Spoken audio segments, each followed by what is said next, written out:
तस्वीर विपक्षी दलों का गठबंधन INDIA नहीं पचा पा रहा होगा। हम बात कर रहे हैं प्रधानमंत्री नरेंद्र मोदी और एनसीपी प्रमुख शरद पवार की मुलाकात की, जो खिलखिलाती हुई तस्वीर सामने आई है उसकी।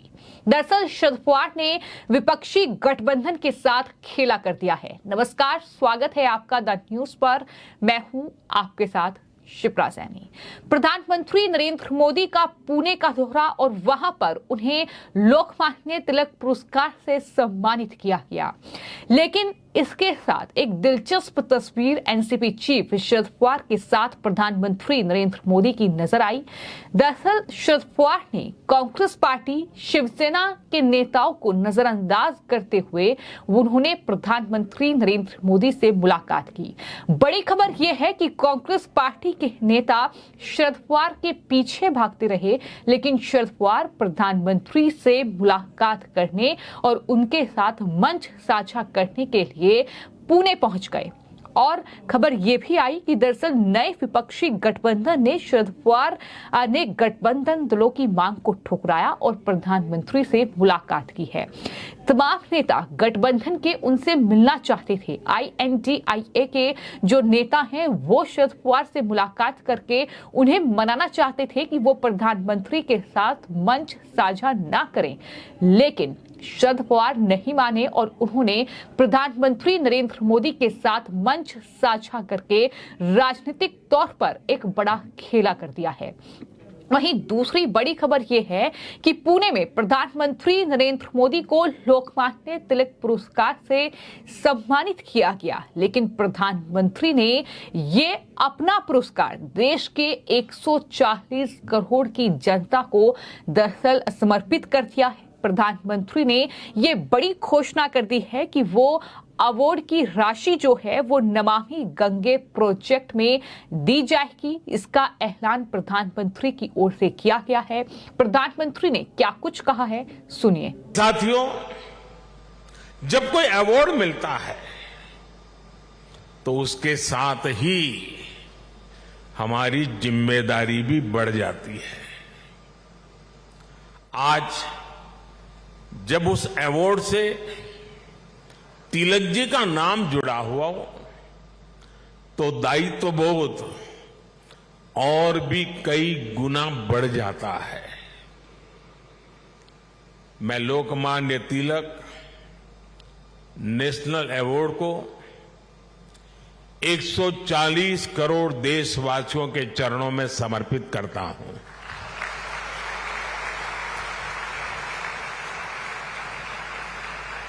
मैं देशवासियों को विश्वास भी दिलाता हूं कि उनकी सेवा में, उनकी आशाओं अपेक्षाओं की पूर्ति में कोई कोर कसर बाकी नहीं छोड़ूंगा।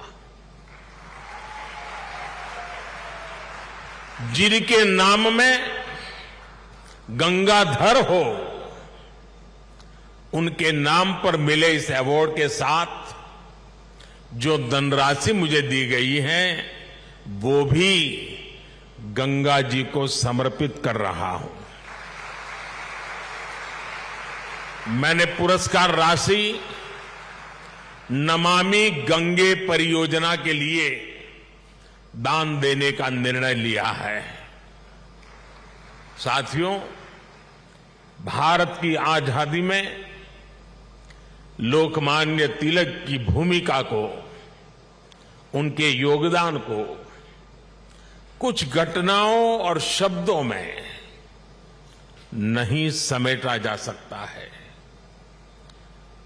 तिलक जी के समय और उनके बाद की स्वतंत्रता संग्राम से जुड़ी जो भी घटनाएं और आंदोलन हुए, उस दौर में जो भी क्रांतिकारी और नेता हुए, तिलक जी की छाप सब पर थी, हर जगह थी। इसलिए खुद अंग्रेजों को भी तिलक जी को the father of the Indian unrest कहना पड़ा था। तिलक जी ने भारत के स्वतंत्रता आंदोलन की पूरी दिशा ही बदल दी थी। जब अंग्रेज कहते थे कि भारतवासी देश चलाने के लायक नहीं है, तब लोकमान्य तिलक ने कहा कि स्वराज्य हमारा जन्मसिद्ध अधिकार है। अंग्रेजों ने धारणा बनाई थी कि भारत की आस्था, संस्कृति, मान्यताएं, ये सब पिछड़ेपन का प्रतीक है। लेकिन तिलक जी ने इसे भी गलत साबित किया। इसलिए भारत के जनमानस ने न केवल खुद आगे आकर तिलक जी को लोकमान्यता दी, बल्कि लोकमान्य का खिताब भी दिया। तो पीएम मोदी ने अपने पुणे के दौरे को लेकर तमाम बड़ी बातें कही। उन्होंने तमाम चीजों का उल्लेख किया कि उन्होंने पहले गणपति जी का आशीर्वाद लिया। लोकमान्य तिलक राष्ट्रीय पुरस्कार मिलना उनके लिए कितने सम्मान की बात है, ये भी प्रधानमंत्री ने बयां किया। उन्होंने ये भी कहा कि मैंने पुरस्कार जो है वो नमामि गंगे प्रोजेक्ट के लिए दान देने का फैसला कर लिया है। मैं ये पुरस्कार देश के 140 करोड़ लोगों को समर्पित करता हूं। ये बड़ी बात प्रधानमंत्री नरेंद्र मोदी की ओर से कही गई। तो एक बड़ी खबर ये है कि जो पुरस्कार उन्हें मिला है, जो राशि उस पुरस्कार में मिली है, वो उन्होंने नमामि गंगे प्रोजेक्ट को देने की घोषणा कर दी है। लेकिन वहीं दूसरी बड़ी खबर ये है कि जिस तरीके से ये मंच पर एक तस्वीर नजर आई है प्रधानमंत्री नरेंद्र मोदी और साथ ही एनसीपी चीफ शरद पवार की, ये जाहिर तौर पर विपक्षी दलों का गठबंधन INDIA के लिए बहुत बड़ा झटका माना जा रहा है। और माना यह भी जा रहा है कि अब कहीं ना कहीं ये तस्वीर विपक्षी दलों के गठबंधन के इन नेताओं की नींद उड़ाने वाली है। फिर चाहे वो ममता बनर्जी हो, फिर चाहे वो सोनिया गांधी हो या फिर अरविंद केजरीवाल हो। इसके अलावा तमाम वो 26 राजनीतिक दल जो गठबंधन जिन्होंने किया है INDIA और लगातार शरद पवार को मनाने की कोशिश कर रहे थे। जो खबर सामने आई है वो ये कि दरअसल कांग्रेस और महाराष्ट्र के दूसरे विपक्षी दल शरद पवार को इस कार्यक्रम में जाने से रोकने के लिए सोमवार को उनसे मिलना चाहते थे, लेकिन उनको मिलने का समय नहीं दिया गया।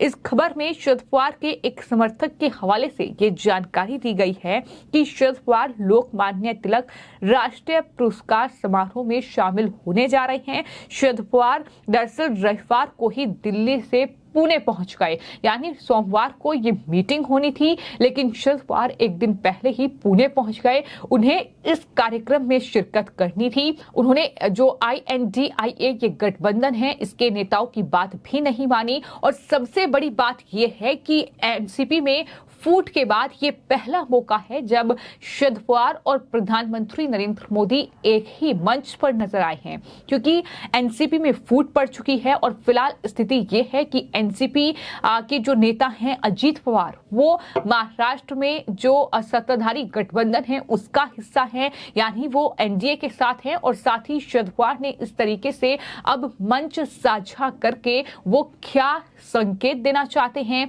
क्या उनकी आने वाली जो रणनीति होगी वो देखना होगा। तो तमाम सवाल जो हैं वो लगातार उठ रहे हैं, क्योंकि इस दौरान प्रधानमंत्री नरेंद्र मोदी ने भी कई ऐसी बातें मंच से कही हैं जो साफ तौर पर इशारा कर रही हैं कि कहीं ना कहीं एनसीपी चीफ शरद पवार जो है आने वाले वक्त में कोई बड़ा राजनीतिक खेला कर सकते हैं। जिस तरीके से प्रधानमंत्री नरेंद्र मोदी ने शरद पवार की मौजूदगी में ये कहा कि आपसी विश्वास ही हमें मजबूत बनाता है, और साथ ही प्रधानमंत्री ने रेफरी कल्चर को लेकर कांग्रेस पार्टी पर खासतौर पर बड़ा हमला बोला और उन्होंने कर्नाटक सरकार का भी जिक्र किया। उन्होंने कहा कि जो ये रेवड़ी कल्चर है ये बहुत खतरनाक है और साथ ही उन्होंने कहा कि मुफ्त की राजनीति से विकास नहीं होता है। इस दौरान उन्होंने बेंगलुरु का जिक्र किया और ये कहा कि बेंगलुरु में विकास जरूरी था, लेकिन जिस तरह की घोषणाएं करके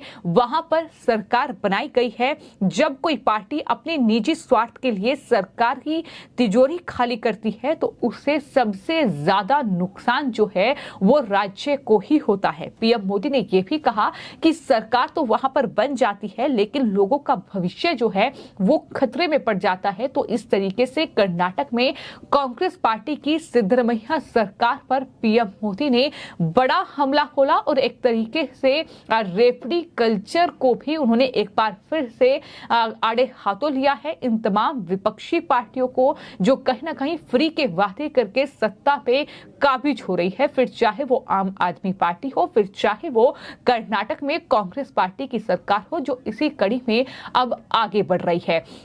वहीं प्रधानमंत्री को जो ये सम्मान मिला है, प्रधानमंत्री ने इस सम्मान के लिए भी महाराष्ट्र की जनता का शुक्रिया अदा किया और उन्होंने ये कहा कि भारत की आजादी में लोकमान्य तिलक की भूमिका, उनके योगदान को कुछ घटनाओं और शब्दों में समेटा नहीं जा सकता है। यानी उनका योगदान जो है देश की आजादी में वो बहुत बड़ा है। प्रधानमंत्री ने ये कहा कि अंग्रेजों ने धारणा बनाई थी कि भारत की आस्था, संस्कृति और मान्यता पिछड़ेपन का प्रतीक है, लेकिन तिलक जी ने इसे भी गलत साबित किया। इसलिए भारत के जनमानस ने न केवल तिलक जी को लोक मान्यता दी बल्कि लोक मान्य का खिताब भी दिया। स्वयं महात्मा गांधी ने उन्हें आधुनिक भारत का निर्माता कहा था। ये बड़ी बातें मंच से प्रधानमंत्री नरेंद्र मोदी की ओर से कही गई। तो कुल मिलाकर एक तरफ शरद पवार भी ये बोले कि दरअसल ये प्रधानमंत्री की काबिलियत, उनके काम का ही नतीजा है कि उन्हें ये सम्मान मिला है, उन्हें इस सम्मान से नवाजा गया है। लेकिन आज ये जो तस्वीर सामने आई है ये जाहिर तौर पर राजनीतिक रूप से काफी महत्वपूर्ण है, क्योंकि राजनीति के चाणक्य जो है वो शरद पवार को माना जाता है और सियासी तौर पर कहीं ना कहीं उनका कद जो है वो काफी ज्यादा बड़ा है। रणनीति वो जिस तरह की तैयार करते हैं, विपक्ष की जहां ये मंशा थी, जहां विपक्ष ये सोच रहा था कि दरअसल हमारे गठबंधन के जो प्रमुख हैं वो शरद पवार ही हैं, लेकिन आज जो तस्वीर नजर आई है वो ये कि जहां एक तरफ संसद में विपक्षी दलों का ये गठबंधन सरकार के खिलाफ मोर्चा खोल रहा है और वहीं दूसरी तरफ इसी गठबंधन का हिस्सा एक पार्टी और उसके नेता प्रधानमंत्री नरेंद्र मोदी के साथ मंच साझा कर रहे हैं। और सिर्फ इतना ही नहीं, आपको ये बता दें कि जहां प्रधानमंत्री नरेंद्र मोदी का कांग्रेस पार्टी ने विरोध किया, लेकिन वही कांग्रेस पार्टी के एक लीडर सुशील कुमार सिंधे जो थे वो मंच पर प्रधानमंत्री का स्वागत करते हुए जब उन्हें सम्मान मिल रहा था तो वहां तालियां बजाते नजर आए। तो ये तस्वीर अपने आप में हैरान करने वाली है कि आखिर महाराष्ट्र में आने वाले वक्त में क्या बड़ा सियासी खेला शरद पवार करने जा रहे हैं। क्या वो आने वाले वक्त में एनडीए के साथ होंगे, क्योंकि पहले ही एनसीपी टूट चुकी है, एनसीपी बिखर चुकी है। शरद पवार के पास अब रास्ते और विकल्प बेहद कम बचे हैं, या तो वो विपक्षी गठबंधन के साथ जाए या फिर एनडीए के साथ जाए। यानी अब वो विकल्प तलाश रहे हैं और क्या उनका विकल्प जो है वो एनडीए होगा, ये बड़ा सवाल है। जिस तरीके से ये खिलखिलाती हुई प्रधानमंत्री नरेंद्र मोदी के साथ उनकी तस्वीर सामने आई है, जहां वो प्रधानमंत्री को हाथ उनकी पीठ पर थपथपाते भी नजर आए, तो इस तस्वीर के क्या राजनीतिक मायने हैं, आप भी हमारे साथ अपनी राय साझा करें। और ये खबर पर आपकी क्या राय है हमें कमेंट बॉक्स में जरूर लिखें। चैनल को सब्सक्राइब करें। धन्यवाद।